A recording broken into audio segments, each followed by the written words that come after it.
Comercio espiritual malsano. Sermón predicado la mañana del domingo 10 de enero de 1869 por Charles Haddon Spurgeon en el Tabernáculo Metropolitano, Newington, Londres. Todos los caminos del hombre son limpios en su propia opinión, pero Jehová pesa a los espíritus. Proverbios capítulo 16 y versículo 2. Durante los últimos 2 años, algunas de las más notables reputaciones comerciales han sido destruidas irremisiblemente. En el gran mundo del comercio, algunos hombres a quienes les fueron confiadas cientos de miles de libras esterlinas, en torno a cuyo carácter no se cernía ninguna nube de sospecha y ni siquiera una sombra de duda, demostraron carecer de principios y ser de precaria honestidad. La prueba de fuego ha sido demasiado para la madera, el heno y la hojarasca de muchas firmas gigantescas, casas de negocios que parecían fundadas sobre una roca y que simulaban ser tan firmes como la mancomunidad británica misma, han sido sacudidas hasta sus cimientos y se han desplomado con un tremendo estruendo. Por todos lados vemos el hundimiento de grandes reputaciones y de colosales fortunas. Hay lamentación en los palacios de la farsa y desolación en los salones de la pretensión. Las burbujas se están reventando, los fuelles sufren colapsos, la pintura se está agrietando y el brillo superficial está desprendiéndose. Probablemente veremos más de esto. Habrán de hacerse más revelaciones de una riqueza aparente que cubría la insolvencia, así como un lúcido papel puede cubrir una pared de lodo. Astutos esquemas embaucaban lo público con ganancias nunca realizadas y lo tentaban a realizar más atrevidas especulaciones, así como el espejismo del desierto se burla del viajero. Hemos visto en los impresos públicos mes tras mes frescos descubrimientos de los modos de financiamiento adoptados por la villanía de esta presente edad, para realizar robos respetablemente y cometer fechorías exitosamente. Nos hemos quedado asombrados y atónitos ante los viles trucos y desvergonzados artificios a los que hombres de eminencia han condescendido, y sin embargo nos hemos visto forzados a oír justificaciones de gigantescos fraudes y obligados incluso a creer que sus perpetradores no consideraron que estaban actuando deshonrosamente porque sus propios éxitos previos, aunados al bajo estado de moralidad, los han arrullado para caer en un estado en el que la conciencia, si no muerta, estaba profundamente dormida. Digo que probablemente veremos algo más de esta escuela de deshonestidad, pero es una lástima que tengamos que verlo y es completamente innecesario, pues todo el negocio de la financiación puede ser examinado ahora por el estudiante diligente con modelos y ejemplos vivos más que suficientes para ilustrar cada porción individual del arte. Algunas épocas pudieron haber sido grandes en la ciencia, otras en el arte y otras en la guerra, pero nuestra época descuella entre todas las demás en la pericia de sus bribones. Este es el periodo clásico del artificio engañoso y la época de oro del fraude. Si un hombre tiene un corazón ruin, una conciencia cauterizada y un plausible modo de hablar, y si resuelve embaucar al público con millones de libras esterlinas, no necesita viajar para aprender el método más sofisticado, pues puede encontrar ejemplos muy cerca, en casa, entre los encumbrados profesores y los grandes de la tierra. Hermanos míos, estos estruendos de torres derrumbadas a la diestra, estos sonidos de murallas almenadas que se desploman a la siniestra, estos gritos de los náufragos por todos lados a lo largo de las costas del comercio, no solo han despertado dentro de mí muchos pensamientos relativos a ellos mismos y a la podredumbre de la sociedad moderna, sino que me han conducido a meditar en catástrofes similares que siempre están ocurriendo en el mundo espiritual. Sin ningún registro en las publicaciones y sin ser lamentados por los hombres no regenerados, hay fallas y fraudes y quiebras del alma que son horribles de considerar. Hay un comercio espiritual igual de pretencioso y aparentemente igual de exitoso como el alardeado malabarismo de responsabilidad ilimitada en los negocios, pero es realmente igual de podrido y va a terminar con la misma seguridad en un derrumbamiento irremediable. La especulación es un vicio espiritual, así como un vicio comercial. El comercio sin capital es común en el mundo religioso, y el anuncio de una cosa con un elogio exagerado y con engaño son prácticas de cada día. El mundo exterior es siempre representativo del mundo interior. La vida que rodea al comercio ilustra la vida que prolifera dentro de la Iglesia, y si nuestros ojos fueran abiertos y nuestros oídos fueran capaces de oír, Las visiones y los sonidos del mundo del espíritu nos interesarían mucho más y nos entristecerían mucho más que las acciones que comienzan en la sala del consejo de los directores y que no sabemos dónde terminan. Hemos de ver en este tiempo fortunas religiosas colosales disueltas en una abyecta pobreza espiritual. Hemos de ver a excelsos profesantes muy reverenciados y tenidos en alta estima, sumidos en la vergüenza y el desprecio eternos. Hemos de ver a los ricos en asuntos divinos, en quienes los hombres han confiado incautamente como sus guías y consejeros en la materia de los mejores intereses de sus almas, desenmascarados e identificados como engañadores de principio a fin. Me parece que atisbo en el mundo de las cosas espirituales y veo a muchas torres de Babel tambaleantes y a punto de caer. Muchos árboles hermosos están pudriéndose en el corazón. Muchas sonrosadas mejillas están siendo menoscabadas por la enfermedad. Sí, un sonido llega a mi oído proveniente de hombres de la iglesia, aparentemente ricos y con abundancia de bienes, que están desnudos y son pobres y miserables y son grandes hombres cuyas excelsas glorias no son sino flores mortecinas. Siempre ha habido hombres así, y también hay muchos ahora y los habrá hasta el final. Es seguro que la provisión de engañadores se mantendrá, puesto que el texto nos dice que todos los caminos del hombre son limpios en su propia opinión. Hay una propensión en la naturaleza humana que conduce a los hombres, incluso cuando están más equivocados, a juzgarse más rectos. El texto sugiere a la vez la terrible conclusión a la que ya llegará todo autoengaño, pues el juicio del hombre concerniente a sí mismo no es final, y viene un día cuando el Señor que pesa los espíritus repetirá el veredicto de una conciencia pérjura, y hará que el hombre ya no esté más bajo la falsa luz que su altivez ha proyectado en torno suyo, sino bajo la verdadera luz en la que toda la gloria imaginada se desvanecerá como en un sueño. Viajaba hace algún tiempo en un buque de vapor hacia el continente y el capitán me dijo que la brújula distaba mucho de ser digna de confianza, cuando estaba rodeada de mucho hierro y que algunas veces, hasta donde sabía, cuando había maniobrado el timón correctamente, se había encontrado fuera de su curso muy considerablemente. Aunque la brújula estaba colocada en lo alto, para que estuviera lo más lejos posible de la región de la atracción metálica, la desviación y las aberraciones en el caso de su propia brújula habían sido sumamente notables en ocasiones. De igual manera, nuestra conciencia, como originalmente procedió de Dios, era sin duda una norma sumamente correcta del bien y del mal, y si hubiésemos navegado conforme a ella, habríamos alcanzado muy seguramente el puerto, pero la conciencia está vinculada ahora con una naturaleza depravada, que impide su preciso funcionamiento. Ahora, si cuando la brújula errara las leyes de la naturaleza variaran para compensar sus defectos, las aberraciones no importarían, pero si el hombre es desorientado, por una aguja desviada, podría chocar inesperadamente contra una roca y se iría a pique tan ciertamente como si el timonel hubiera descuidado por completo revisar la brújula.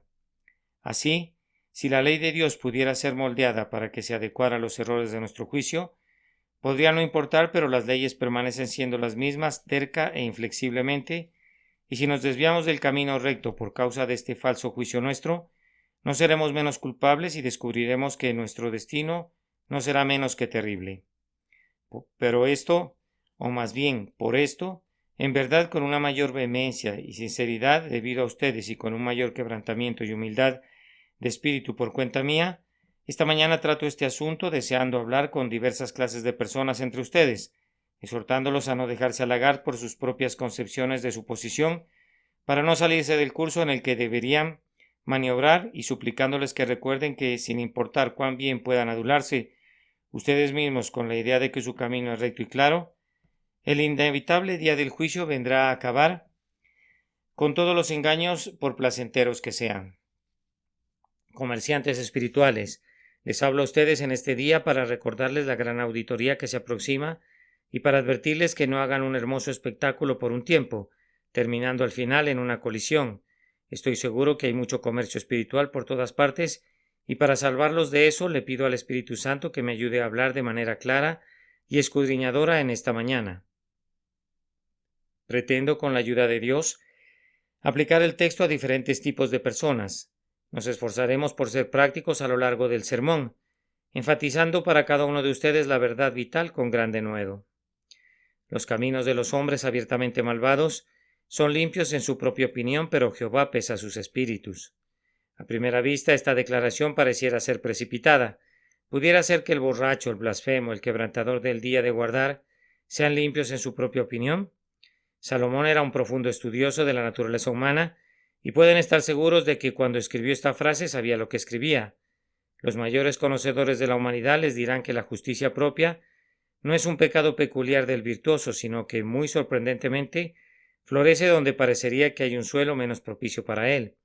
Esos hombres que evidentemente y claramente no tienen ninguna justicia de la que se pudieran gloriar según el juicio de sus semejantes, son precisamente las personas que cuando te pones a escudriñar en la profundidad de su naturaleza, confían en una imaginaria bondad con la que sueñan y en la que se apoyan. Tomen por un momento a las personas visiblemente inmorales y comiencen a hablarles de sus pecados, y descubrirán que están acostumbradas a hablar de sus faltas bajo nombres muy diferentes de los que usarían la escritura y la recta razón. Esas personas no llaman a la borrachera, por ejemplo, sino que es tomar una copa. No abogarían ni por un momento por una clara blasfemia, mas la redefinen como un lenguaje fuerte que un individuo tiene que usar si ha de seguir adelante, o es simplemente dejar escapar una palabra más o menos fea porque fuiste muy mortificado.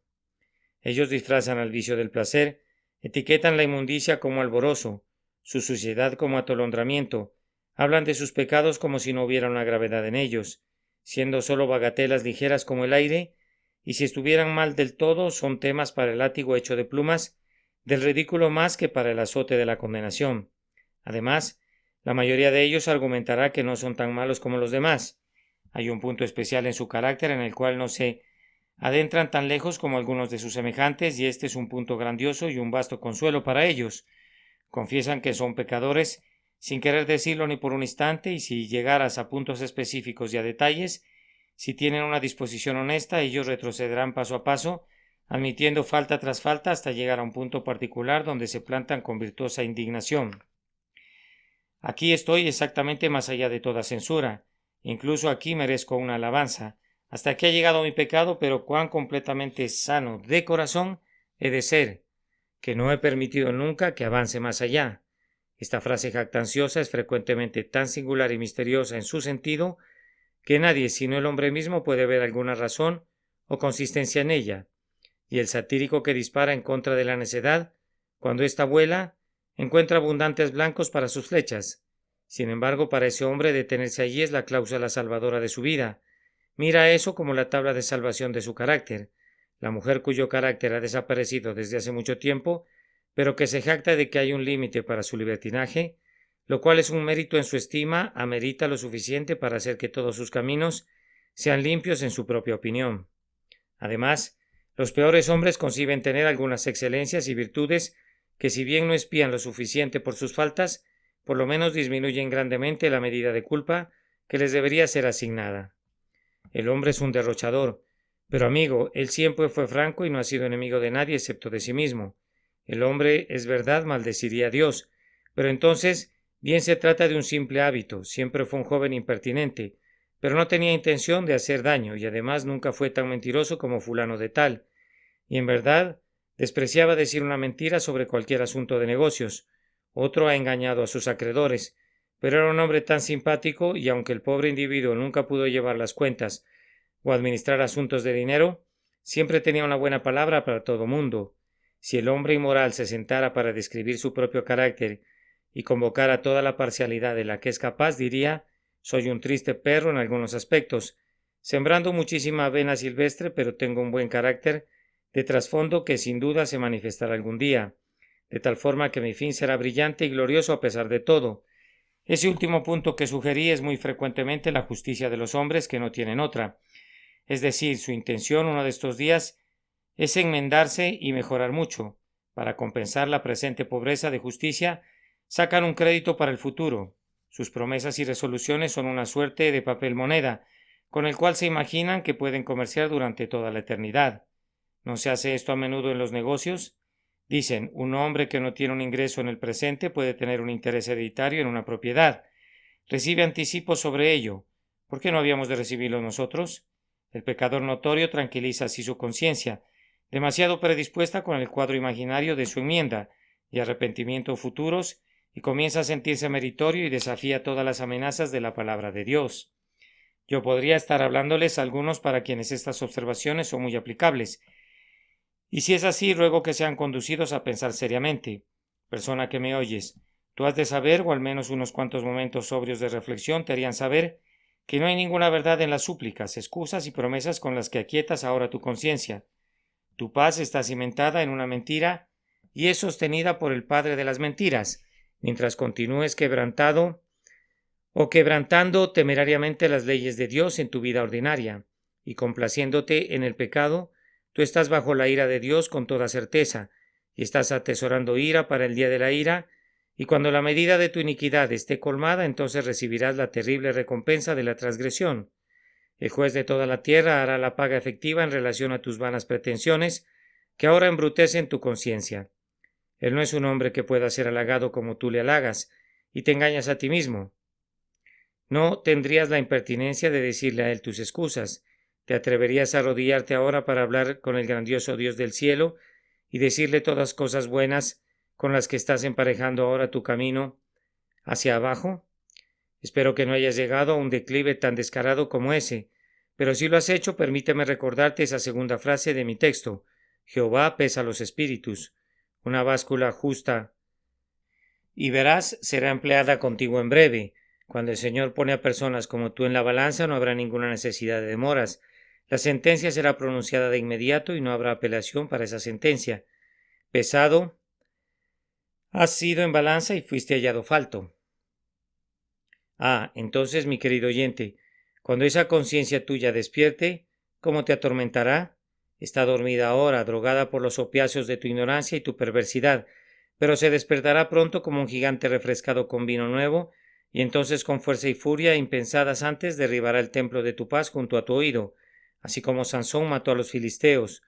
Una conciencia despierta en el otro mundo es el gusano que no muere y el fuego que no se apaga.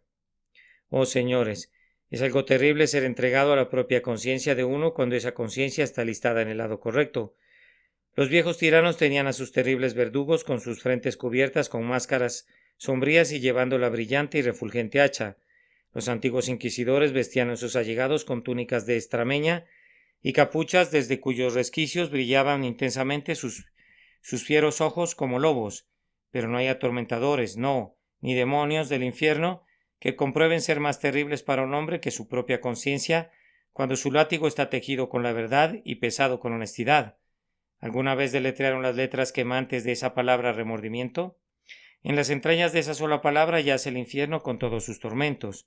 Oh, señores, si fueran despertados, aunque fuera levemente, por un denodado sermón, o por una muerte súbita, cuán viles se sentirían y cuán desesperadamente se sumirían en una renovada alegría y en el libertinaje para ahogar sus pensamientos. Pero, ¿qué harán con pensamientos que ninguna disipación puede ahogar y recuerdos que ningún júbilo puede erradicar? ¿Qué será para ti ser perseguido por tus pecados por los siglos de los siglos? ¿Qué será para ti llegar al convencimiento de que ninguna vía de escape de la culpa y del castigo podría ser descubierta jamás?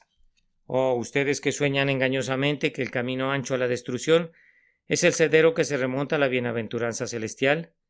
Les suplico que aprendan sabiduría y que estén atentos a la voz de la instrucción. Consideren sus caminos y busquen la sangre preciosa, que es la única que puede borrar sus pecados. Ahora me voy a dirigir a una segunda clase. Los caminos del hombre impío son limpios en su propia opinión, pero Jehová pesa los espíritus. El hombre impío es a menudo sumamente recto y moral. En su comportamiento exterior, con sus semejantes, no tiene ninguna religión, pero se gloría por una multitud de virtudes de otro tipo.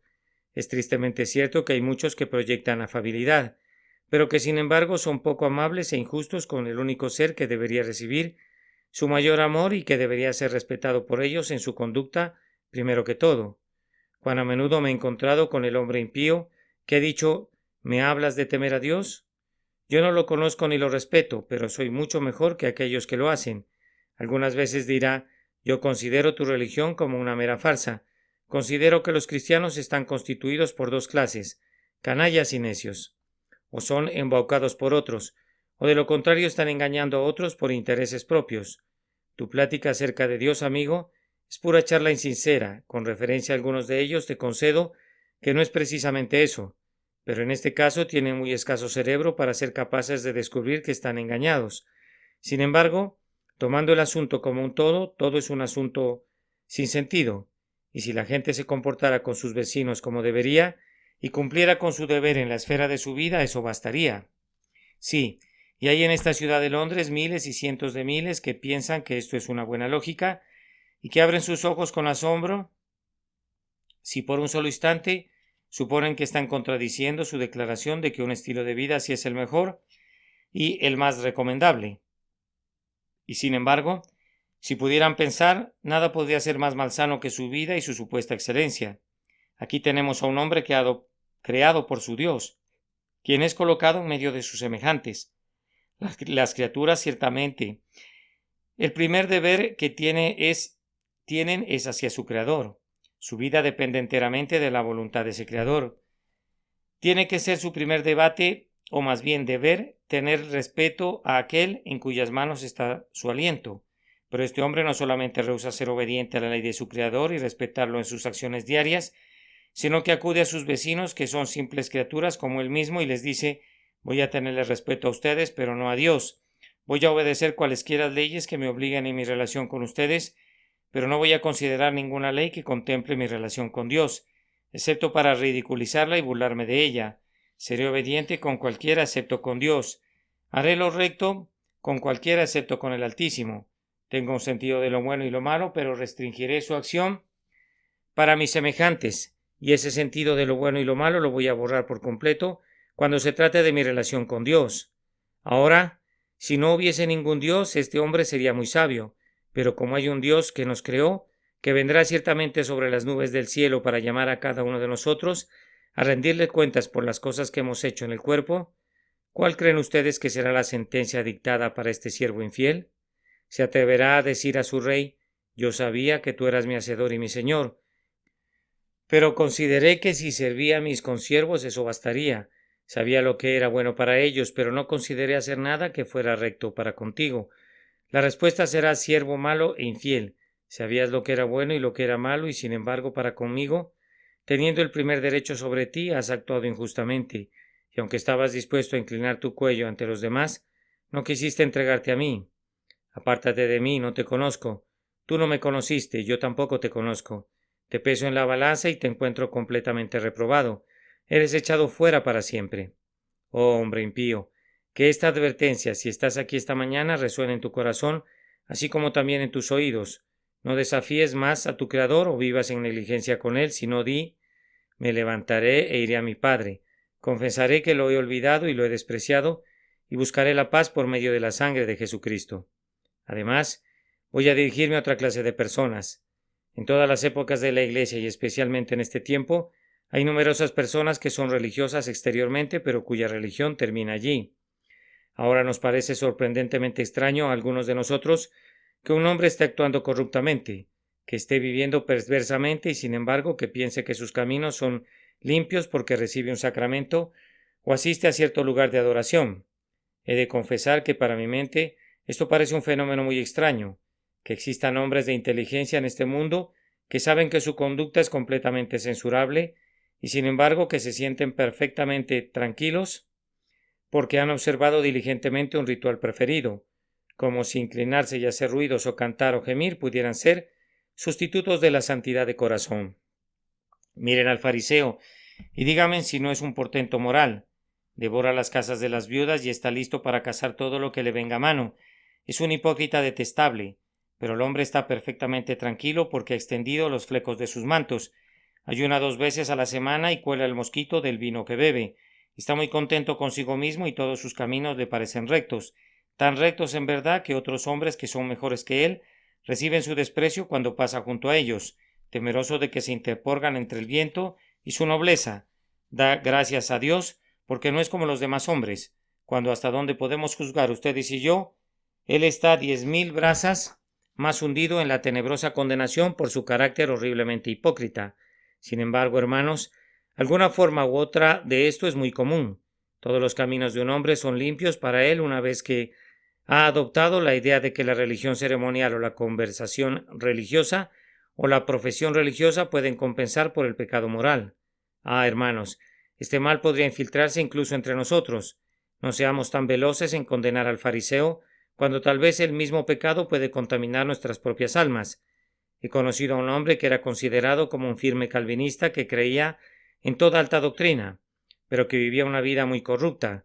Despreciaba a los arminianos, según decidió llamarlos, aunque algunos de esos seres despreciados vivían muy cerca de Dios y caminaban en santidad y en integridad. El arminiano piadoso como era, se perdería, pero este hombre ortodoxo, justo con su justicia propia, que podía a la vez beber y engañar, pensaba que iba a ser salvo porque había sido capaz de ver la verdad de ciertas doctrinas que también el diablo ve así como él. He conocido a otro que pensaba que tenía una profunda y memorable experiencia, que hablaba largamente de la depravación de su corazón, al punto de que algunas personas pensaban que debería de ser capaz de hablar acerca de eso muy verazmente, pues lo demostraba en su vida, y sin embargo, porque podía repetir frases insinceras y había adoptado ciertas ricas expresiones de experiencia libresca, pensaba realmente en su interior que no solamente era muy bueno, sino un modelo a ser copiado por otros. A diestra y siniestra, hombres como estos lanzarán maldiciones y anatemas sobre los mejores y los más sinceros de los santos. Ellos son los hombres, la sabiduría morirá con ellos. Habiendo muerto la santidad con ellos, no ha de sorprender que la sabiduría muera también. Tengamos cuidado para que ni ustedes ni yo absorbamos el mismo espíritu en otra forma. Predicador, toda tu predicación puede ser muy buena y bastante sólida y correcta, y hasta pudiera ser edificante para el pueblo de Dios, y estimulante para los inconversos, pero recuerda que Dios no te juzgará por tus sermones, sino por tu espíritu, pues Él no pesa tus palabras, sino tu motivo, tu deseo, tu propósito al predicar el Evangelio. Diácono de la Iglesia, tú podrías haber caminado con todo honor durante muchos años y pudieras ser universalmente respetado y tu oficio podría haber sido un buen cumplido en todos sus deberes externos, pero si tu corazón no fuera recto, si algún pecado secreto fuera consentido, si hubiera una llaga gangrenosa en tu profesión que nadie conoce sino tú mismo, el Señor que pesa el espíritu no tomará en cuenta tu diaconado, ni que hayas llevado las copas y el pan en la comunión, sino que será hallado falto y serás echado fuera. Tú también, hermano anciano, tus labores y tus oraciones no son nada si tu corazón es maligno. Pudiste haber visitado a otros y haberlos instruido y haber sido un juez de su condición. Aún así, si tú no has servido a Dios y a su iglesia motivado por el puro deseo de su gloria, tú también, puesto en la alabanza, serás rechazado con aborrecimiento. Yo oro a menudo, sin embargo, quisiera pedirlo más para que ninguno de nosotros en este lugar sea convencido de la idea de que estamos bien si estamos mal. No es tu asistencia al tabernáculo, no es tu membresía de la iglesia, tu bautismo, tu asistencia a las reuniones de oración, ni que hagas algo lo que tendrá alguna relevancia en este asunto. Es la entrega verdadera de tu corazón a Dios y que vivas de conformidad con tu profesión, y a menos que la gracia de Dios te sea realmente dada para hacerlo, tus caminos podrían ser limpios en tu propia opinión debido a tu profesión externa. Pero el Señor, que pesa los espíritus, terminará rápidamente con esas burbujas. Él partirá toda esa confitería, destrozará estas falsas apariencias y dejará al hombre que pensó tener un palacio sobre su cabeza a lo largo de la eternidad, que se siente y tirite entre las ruinas de su Babilonia y que grite y llore y gima entre dragones y diablos. Pero prosiguiendo, hay otro carácter que tiene que ser considerado. Todos los caminos del hombre son limpios en su propia opinión. Así son los caminos del profesante codicioso. Es asombroso para algunos de nosotros que un hombre cuyo objetivo en la vida es meramente ganar dinero y que retiene lo que posee y no lo da a causa de Dios, adopte la profesión de ser un hombre cristiano, porque ninguno de todos los vicios es más contrario a la verdadera religión que la codicia. ¿Dónde encontrarían un ejemplo de un solo santo en la Escritura que cayera alguna vez en la codicia? Han caído en todos los demás pecados, pero en este yo no recuerdo que un hijo de Dios mencionado en la Escritura haya descendido jamás. La gracia puede existir donde hay muchos pecados ocasionales, pero nunca donde hay una codicia perdurable. Piensen en las palabras de Pablo. ¿No sabéis que los injustos no heredarán el reino de Dios? No erréis, ni los fornicarios, ni los idólatras, ni los adúlteros, ni los afeminados, ni los que se echan con varones, ni los ladrones, ni los avaros, ni los borrachos, ni los maldicientes, ni los estafadores heredarán el reino de Dios. Lutero solía decir: he sido tentado a todos los pecados excepto a la codicia. La detestaba tanto que distribuía los regalos que recibía para no tener su porción en este mundo. Adams, en su libro sobre Pedro, bien señala: Noé se emborrachó una vez con vino, pero nunca con el mundo. Lot fue incestuoso 2 veces, pero nunca fue codicioso. Pedro negó a su maestro 3 veces, pero no fue el amor del mundo, sino el temor del mundo lo que lo condujo a hacerlo. David fue vencido una vez por la carne, pero nunca por la codicia. ¿Por qué ellos no se deshicieron del adulterio, de la ira y de otros pecados similares? Porque las debilidades de un santo pueden caer en esos pecados, pero si cayeran una vez en la codicia, no queda nada del santo, ni siquiera el hombre. La codicia tiene la marca del odio de Dios en toda su frente. Si alguno ama al mundo, el amor del Padre no está en él. Y cuando alguien que profesa la fe muestra el amor del mundo en la forma más burda, cuando cede el paso para ser el esclavo de Mamón, el menos elevado de los espíritus caídos del cielo, muestra evidencia a quienes juzgan rectamente de acuerdo a la Escritura, que el amor de Dios no está en él y no puede estar en él. Las dos cosas son inconsistentes. Sin embargo, y es extraño decirlo, no conocemos solo a unos aquí y allí. No conocemos a unos cuantos cuyo camino les parece limpio en su propia opinión. Atornillan algo, ahora a sus siervos y ahora a sus clientes. La viuda y los huérfanos no estarían seguros con ellos si pudieran roerle sus huesos. Todos los residuos que desprenden los sostienen con un apretujón de hierro. Aunque las almas se pierdan, no aceptarán el envío de misioneros a costa de su dinero. Aunque esté Londres se infecte de pecado, aunque se cubra de las úlceras de la más terrible depravación, no se ven movidos nunca para dar alguna ayuda tendiente a sanar las heridas de la ciudad. Y sin embargo, mientras su condenación los espera con certeza y su sentencia los mira en el rostro tan claramente como el sol desde los cielos, sus caminos les parecen limpios. Es extraño que sea así, pero el Señor pesa los espíritus, y qué pesaje será ese, cuando los hombres que escapan la censura de la Iglesia, porque el suyo fue un pecado que la Iglesia no pudo tratar, sean encontrados culpables de cometerlo y Dios los eche fuera.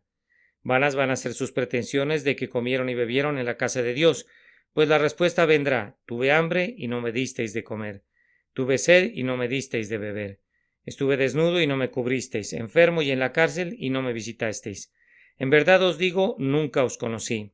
Oh, dejen que esta verdad, pues es verdad, atraviese como una espada de dos filos en medio de los corazones de cualesquiera que ustedes que están comenzando a ceder frente a este vicio condenador. Clamen a Dios pidiendo que en la medida que les dé riquezas puedan usarlas para su gloria. Pídanle que nunca perezcan con una piedra de molino alrededor de su cuello, pues aunque ese peso asesino esté hecho de oro, el hecho de perecer no será mejor por eso. Otro carácter tiene que recibir también una palabra. Ahora vamos a notar los caminos del profesante mundano. Es sorprendente cómo algunas personas, haciendo una profesión de religión, la adaptan a su conciencia para poder vivir como viven. No podrías detectar con un microscopio alguna diferencia entre ellas y los mundanos comunes, y sin embargo piensan que hay una vasta diferencia y se sentirían insultados si no los concedieras. Aquí suben a la casa de Dios hoy, pero ¿a cuáles diversiones han asistido durante la semana? ¿Cómo están vestidos? ¿Cómo son educados sus hijos? ¿Oran en familia? ¿Hay alguna cosa en el hogar que sea cristiana? Míralos en el negocio. ¿Acaso no comercian precisamente como quienes no tienen ninguna pretensión de religión? Pregúntales a sus trabajadores.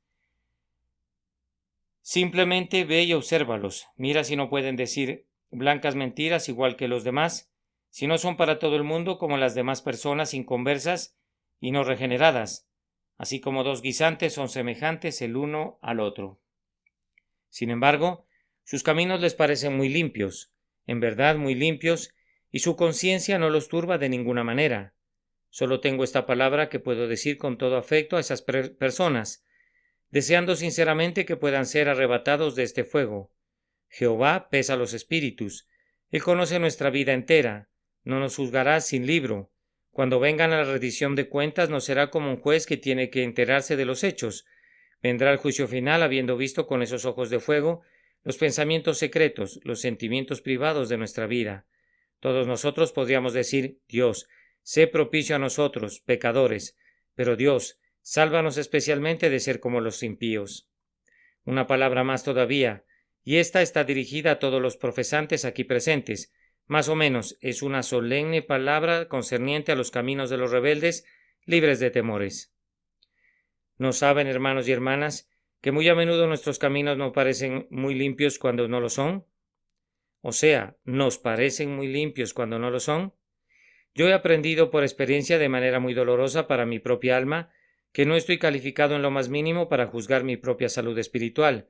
He creído que he estado avanzando en los caminos de Dios cuando he ido hacia atrás y he tenido el concepto que ha atravesado mi mente que ya había vencido a cierto pecado asediante, cuando para mi sorpresa he descubierto que regresó con mayor fuerza que antes.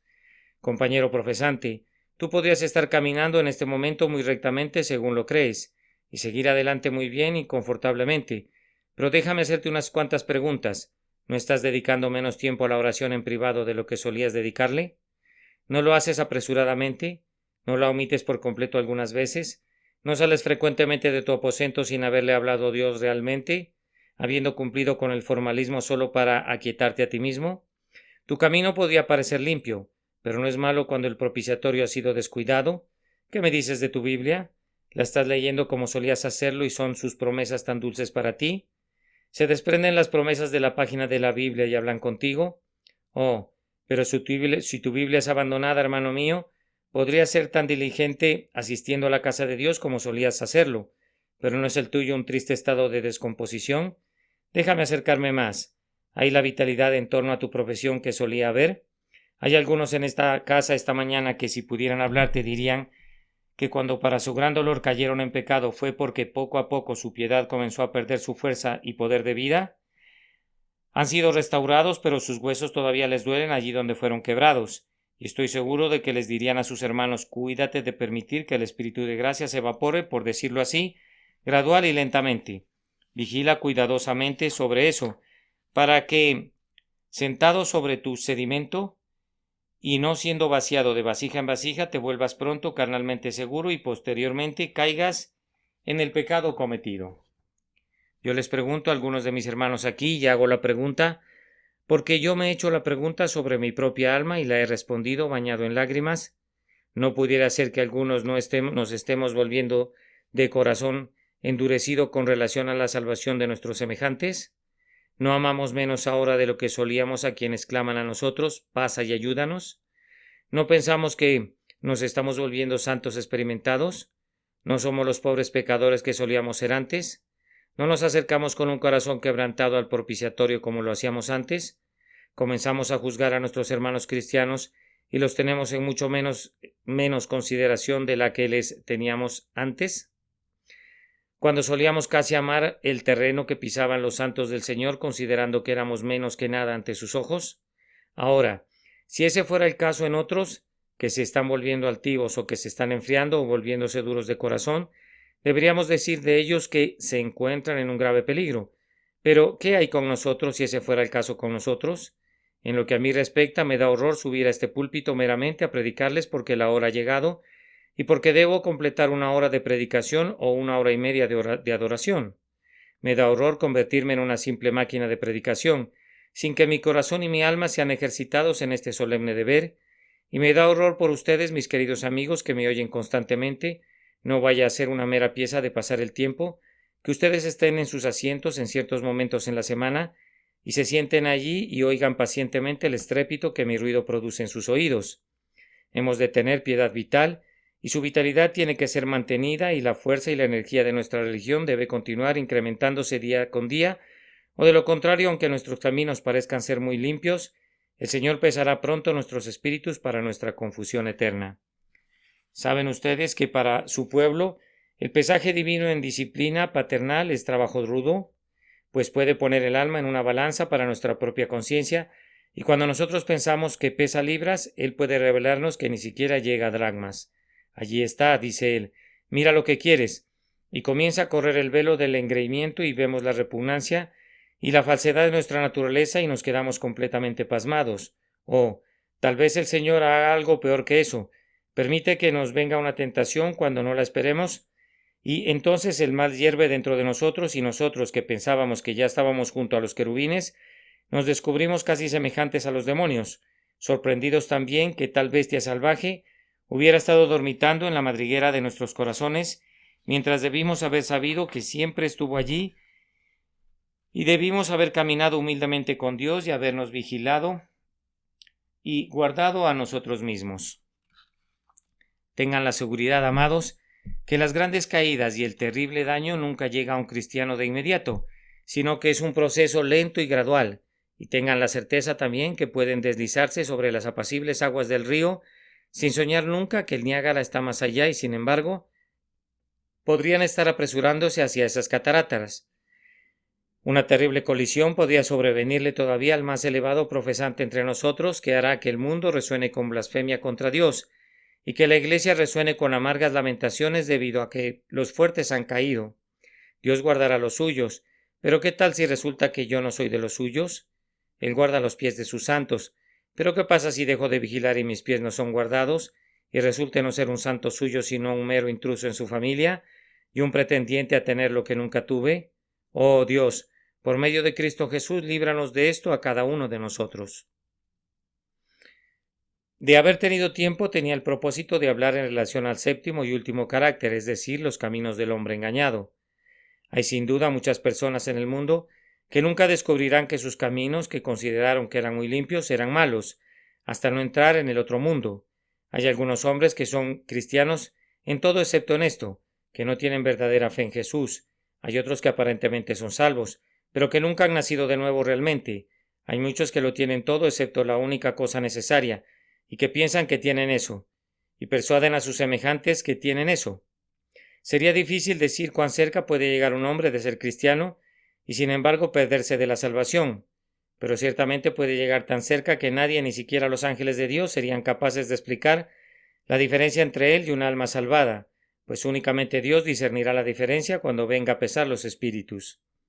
Oigamos la conclusión del asunto completo, que es esta: hemos de acudir, hermanos míos, todos nosotros, al lugar de confesión del pecado, y hemos de reconocer que hemos quebrantado la ley de Dios y que merecemos su justa desaprobación. Acudamos con la ayuda de su Santo Espíritu, que es el espíritu de suplicación, y confesemos la depravación de nuestra naturaleza y el error de nuestros corazones. Pidamos orando que, en vez de creer que nuestros caminos son limpios, conozcamos que son sucios, y que nos lamentemos por ellos y que aprendamos a verlos como Dios los ve, como caminos torcidos y caminos cerrados en sí mismos, de los que no hay que jactarse, sino que deben ser recordados con vergüenza y confusión de rostro. Bienaventurado es aquel que es librado de cualquier regocijo en sí mismo. Feliz el hombre que no ve ninguna mota de salud en su propia carne y que siente que la lepra del pecado le ha cubierto por fuera y por dentro, de la cabeza a los pies. Y, hermanos, si llegamos a tal profunda humillación de espíritu, la siguiente palabra es esta: vayamos juntos a la gran salvación que Dios ha provisto en la persona de Cristo Jesús. Vamos uniendo mano con mano, santo y pecador. Todos los pecadores conscientemente ahora quedémonos de pie y veamos dónde el pecado ha traspasado el cuerpo del bendito sustituto con aquellas heridas sangrantes. Leamos las líneas de dolor escritas sobre ese bendito rostro, contemplemos la profundidad de su alma llena con un océano de angustia, arrojada a una tempestad de sufrimiento. Creamos que sufrió en nuestro lugar y así pongamos nuestro pecado y nuestra pecaminosidad sobre él. Jesús acepta a un pecador, incluso a un pobre pecador. Aunque durante estos 20 años he conocido tu nombre, aún así vengo a ti como un pecador, yo el primero de los pecadores. Ah, hermanos y hermanas, nunca estamos más seguros, estoy seguro, nunca más saludables, nunca en un mejor estado que cuando estamos postrados por completo en el suelo delante de la cruz, cuando se sienten completamente indignos, han dado con la verdad. Cuando piensan que están haciendo algo y que son ricos y florecientes, son pobres y están desnudos y son miserables. Pero cuando son conscientemente débiles y llenos de pecado, entonces son ricos. Cuando son débiles son fuertes, pero, oh Dios, sálvanos de permitir que nuestros caminos parezcan limpios en nuestra propia opinión, que pesemos nuestros espíritus con la ayuda de tu Espíritu y nos condenemos para que no seamos condenados por el Señor. Que el Señor los bendiga ricamente y libremente por causa de su nombre. Amén. Comercio espiritual malsano. Sermón predicado la mañana del domingo 10 de enero de 1869 por el reverendo Charles Haddon Spurgeon en el Tabernáculo Metropolitano, Newington, Londres. Todos los caminos del hombre son limpios en su propia opinión, pero Jehová pesa los espíritus. Proverbios capítulo 16 y versículo 2.